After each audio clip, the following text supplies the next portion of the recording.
ಇನ್ನು ಧರ್ಮಸ್ಥಳ ಪ್ರಕರಣಕ್ಕೆ ಸಂಬಂಧಪಟ್ಟಂತೆ ಇಂದು ತಿಮರೋಡಿಯ ಬೇಲ್ ಭವಿಷ್ಯ ಕೂಡ ನಿರ್ಧಾರ ಆಗುತ್ತೆ.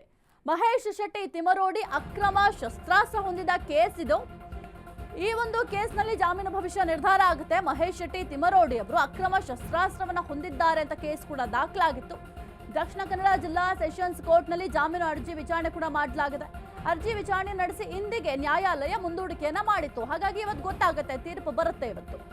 ತಿಮರೋಡಿ ಪರ ವಾದವನ್ನ ದಿನೇಶ್ ಹೆಗ್ಡೆ ಉಳೆಪಾಡಿ ಅವರು ಮಾಡಿದ್ರು. ವಾದ ಮಂಡನೆಗೆ ಕಾಲಾವಕಾಶವನ್ನ ಕೇಳಿದ ಸರ್ಕಾರಿ ಅಭಿಯೋಜಕರು